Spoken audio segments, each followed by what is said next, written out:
Lenguaje y pensamiento. La fascinante interconexión entre el lenguaje y el pensamiento ha intrigado a filósofos, psicólogos y lingüistas durante siglos. Explorar esta relación significa adentrarse en las complejidades de la cognición humana y en cómo la interacción entre el lenguaje y el pensamiento da forma a nuestra comprensión del mundo.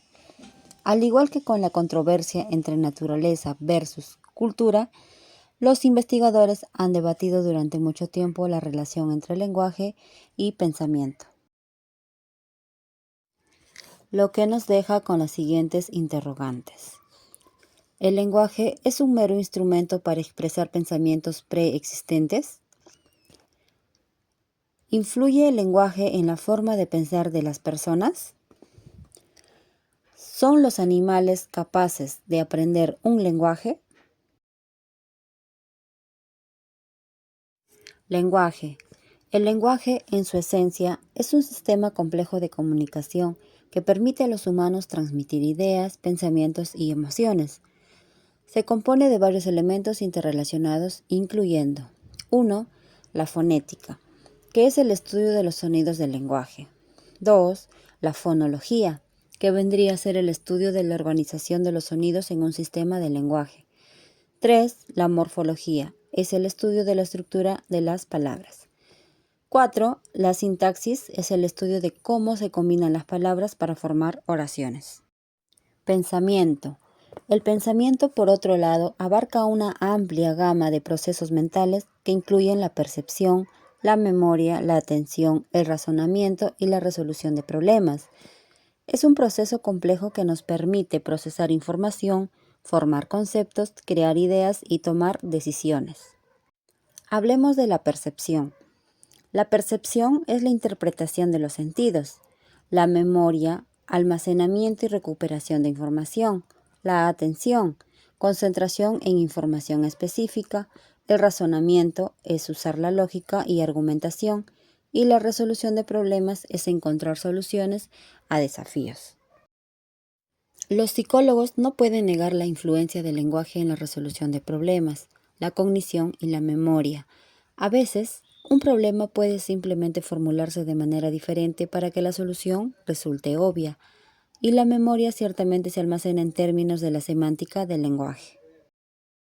Teoría sobre la relación entre lenguaje y pensamiento. A lo largo de la historia se han desarrollado diversas teorías que exploran la relación entre el lenguaje y el pensamiento. Dos perspectivas dominantes han surgido: el enfoque de Sapir-Whorf y el enfoque universalista. Relatividad lingüística. El lenguaje determina la forma en que pensamos. Universalismo cognitivo. Los conceptos son universales e influyen en el desarrollo del lenguaje. La hipótesis de que el lenguaje da forma e influye en los pensamientos fue aceptada por muchos teóricos, con algunas excepciones notables como Piaget. Una de las versiones más conocidas de este punto de vista es la hipótesis de Sapir-Whorf, llamada así por dos teóricos que la desarrollaron, Edward Sapir y su alumno Benjamin Lee Whorf. Esta teoría, también conocida como la hipótesis de relatividad lingüística, sugiere que las estructuras gramaticales y el vocabulario de un idioma pueden limitar o facilitar el acceso a ciertos pensamientos y conceptos. Es decir, las palabras que las personas utilizan determinan en gran medida la forma en que piensan sobre el mundo que les rodea. Uno de los ejemplos más famosos utilizados por Whorf para apoyar esta idea fue el de los Inuits, que es la denominación para los nativos americanos que vivían en el Ártico. Supuestamente los inuits tienen muchas más palabras para designar la nieve que las personas de otras culturas. Una estimación era de 23 palabras diferentes, mientras que otras estimaciones oscilaban entre cientos. Desafortunadamente, esta evidencia anecdótica ha resultado ser falsa, siendo más un mito que una realidad. En otro estudio, los investigadores supusieron que los nombres de los colores de un idioma influirían en la capacidad de las personas que crecieron con ese idioma para distinguir y percibir los colores. El estudio encontró que los términos básicos de color influyeron directamente en la memoria de reconocimiento de colores, pero una serie anterior de estudios sobre la percepción de colores, realizados por Eleanor Roch Haider y otros, ya habían encontrado exactamente el efecto contrario. en una tribu del oeste de Nueva Guinea, la tribu Dani, que solo tienen 2 nombres para los colores y pese a esto no eran diferentes en su capacidad para percibir todos los colores que los angloparlantes en el estudio, por lo que también consideraremos esta evidencia fallida. Otras investigaciones sugieren que aunque la hipótesis de la relatividad lingüística puede no funcionar para discriminaciones perceptuales finas como la de los estudios de Rothschilder, sí puede ser una explicación apropiada para conceptos de un nivel superior. En un estudio, los investigadores mostraron fotografías de 2 animales a niños en edad preescolar. Las fotografías eran de un flamenco y un murciélago. A los niños se les dijo que el flamenco alimenta a su bebé con comida triturada y el murciélago le da leche. Luego se les mostró una imagen de un mirlo, que por el color parecía más a un murciélago que a un flamenco. A la mitad de los niños se les dijo que el mirlo era un pájaro, mientras que a los demás niños no. Cuando se les preguntó cómo alimentaba el mirlo a su cría, los niños a los que se les había dado la etiqueta del pájaro eran más propensos a decir que alimentaba a su bebé con comida triturada, que a los niños a los que no se les había dado dicha etiqueta, lo que indica que los niños en edad preescolar estaban haciendo inferencias sobre hábitos alimentarios basados en la pertenencia a una categoría más que a una similitud perceptiva. La palabra pájaro ayudó a los niños a los que se les dio dicha etiqueta a colocar al mirlo en una categoría de nivel superior adecuada, por lo que contamos como evidencia verídica de la relatividad lingüística en conceptos más específicos a un nivel superior. La teoría que se contrapone a la relatividad lingüística va a ser el enfoque universalista. El pensamiento precede al lenguaje. El enfoque universalista argumenta que el pensamiento precede al lenguaje y que es independiente del idioma. Esta perspectiva sugiere que los humanos nacen con una capacidad innata de pensar y razonar, y que el lenguaje es simplemente un instrumento para expresar estos pensamientos. Chomsky argumenta que todos los seres humanos tienen una estructura lingüística innata que facilita el aprendizaje del lenguaje. Independencia del idioma. El lenguaje es entonces una manifestación externa de una capacidad interna preexistente. Sin embargo, esta afirmación de que el pensamiento precede al lenguaje y es independiente del idioma es una perspectiva respaldada por ciertas teorías innatistas y del lenguaje del pensamiento, pero no es una verdad absoluta. Es una cuestión compleja y debatida dentro de la filosofía de la mente, la psicología cognitiva y la lingüística. Las investigaciones recientes en neurociencia y lingüística están revelando información fascinante sobre la relación entre lenguaje y pensamiento. La neuroimagen muestra la actividad cerebral durante el lenguaje y el pensamiento, lo que han demostrado, por ejemplo, que las áreas del cerebro que están involucradas en el procesamiento del lenguaje también están activas durante tareas de pensamiento abstracto y resolución de problemas. Estudios crosslingüísticos comparan las diferencias lingüísticas y cognitivas entre culturas, y los estudios de desarrollo que observan cómo el lenguaje y el pensamiento se desarrollan en los niños. La aplicación de 2 de estas innovaciones científicas nos llevarán al siguiente caso Ginny.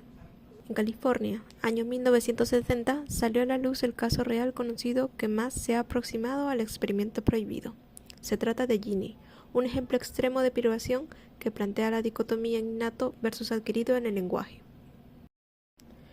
En una oficina de servicios sociales entra una mujer casi ciega con una niña que a simple vista parecía tener unos 6 años de edad, de aspecto y de forma de andar extraño. Los trabajadores del centro se dieron cuenta enseguida de que algo iba mal con esa niña. Resultó que no tenía 6 años, sino 13, pero apenas pesaba 27 kilos y no llegaba al 1,40 m de estatura. Madre e hija habían entrado ahí por error, pero esa casualidad hizo que saliera a la luz el denominado caso Ginny. Empezaron a investigar qué pasó con la niña, y resulta que Ginny había tenido la mala suerte de crecer en un lugar abusivo. El padre de la niña era un hombre violento e irónicamente un obseso de la protección de su familia. La madre, por el contrario, era una mujer sumisa y de poco carácter. Este sujeto estaba convencido de que su hija tenía un grado de retraso mental y determinó que si no la aislaba del mundo, el mundo se la comería, por lo que decidió encerrarla. Cuando Ginny apenas contaba con 2 años de edad, la condujo a uno de los dormitorios de la casa donde vivía, la ató a un urinal y decidió que ahí la dejaría el tiempo que aguante. El tormento duró hasta sus 13 años. Por orden del padre, le proporcionaban el mínimo de cuidados y el mínimo de atención. Cuando no estaba atada a su urinal, estaba atada dentro de un saco y tumbada en una cuna. No podía mover más que pies y manos. La habitación estaba a oscuras. Solo una rendija permitía el paso de la luz. Y la casa vivía casi en completo silencio, ya que el padre no toleraba el ruido. La alimentaban solo con papillas, cereales y algún que otro huevo. Y el padre obligaba a darle de comer con prisa para mantener el contacto con ella al mínimo. Estaba convencido que la niña moriría y no quería que la madre se encariñase con ella. La familia tenía prohibido hablarle. Su único contacto con el lenguaje fue lo poco que oía de sus familiares o los gritos del padre cuando se enfadaba. Si Ginny hacía algún ruido, su padre la golpeaba y, según dicen algunos informes, le ladraba. Así pasó hasta sus 13 años de edad, cuando su madre cogió coraje para escaparse con ella. Hubieron muchos aspectos debatibles, pero el lenguaje sin duda fue lo más sorprendente de Ginny y lo más estudiado. Cuando le descubrieron, sabía decir poca cosa como stop it o no more, un triste testimonio lingüístico de su secuestro. La niña conocía algunos nombres como conejo o madre y algunos colores. Sabía cuándo se le decía no y cuándo le preguntaban algo con la entonación, pero no entendía el contenido de la pregunta. Por ello se tenían que comunicar con gestos la mayoría de veces. ¿Había algo en nuestros cerebros desde el nacimiento que nos otorga una especie de protolenguaje a pesar de no estar expuestos a uno? ¿O son todos los elementos del lenguaje una creación cultural? ¿Hay un periodo crítico para adquirir la capacidad de comunicarse mediante el lenguaje o es algo que no tiene fecha de caducidad? Estas preguntas se hicieron en los investigadores que estaban trabajando con Ginny. Susan Curtis y otros profesionales se propusieron enseñarle inglés a Ginny. Una de las conclusiones de su libro responde a esta pregunta de manera directa. El lenguaje de Ginny está lejos de ser normal, pero a pesar de las anormalidades, en los aspectos más fundamentales y críticos, Ginny tiene lenguaje. ¿Pero cuáles eran estas anormalidades? No eran pocas. Para empezar, en el cerebro de Ginny el lenguaje estaba donde no se lo espera, ya que normalmente está en el hemisferio izquierdo, pero en Ginny estaba en el derecho. Parece como si la falta de estímulo lingüístico en la infancia hubiese hecho que esta parte del lenguaje hubiese perdido el interés, y cuando llegó el momento de aprender el lenguaje, se desarrolló donde pudo, en donde ya no podía alcanzar todo su potencial como función cognitiva. Cuando empezaron a trabajar con ella, lo primero que logró adquirir fue vocabulario, con relativa facilidad. Hacía bien lo de unir el signo con concepto, las palabras con las cosas. El problema empezó a llegar con la gramática y la sintaxis, es decir, con otorgarle una estructura regular a lo que decía. Las frases de Ginny eran a menudo caóticas y muchas veces incomprensibles.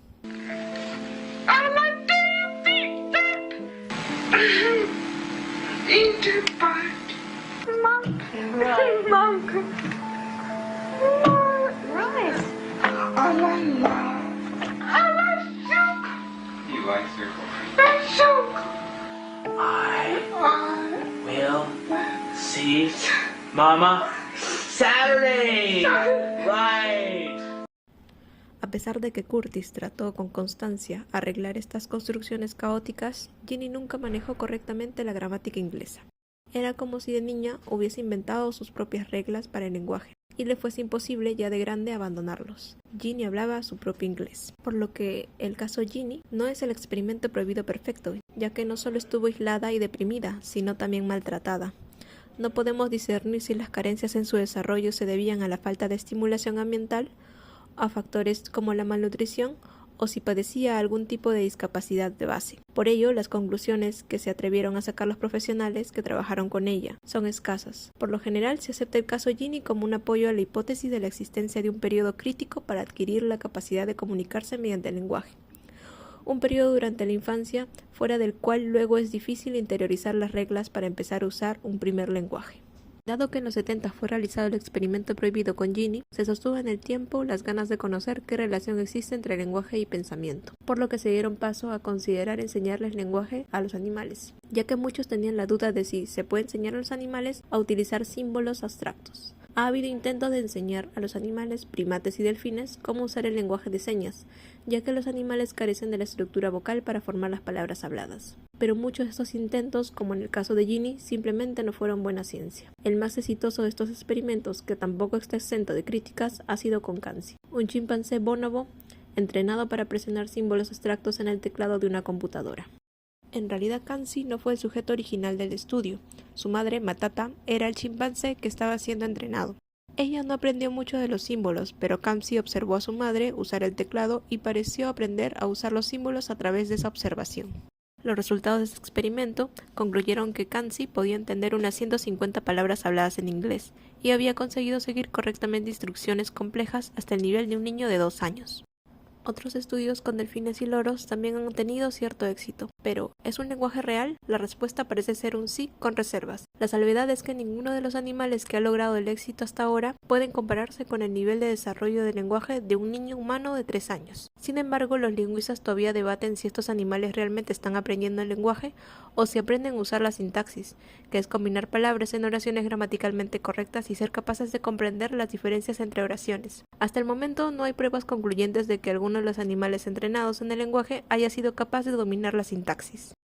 En realidad hay dos preguntas sobre los animales y el lenguaje. La primera es, ¿pueden los animales comunicarse? Y el segundo es, ¿pueden los animales usar el lenguaje? La respuesta a la primera pregunta es un rotundo sí. Los animales se comunican de muchas maneras. Utilizan sonidos como el cascabel de una serpiente cascabel o el gruñido de advertencia de un perro enojado. También hay comportamientos físicos, como el baile de las abejas, que les dice a las otras abejas dónde está una fuente de polen.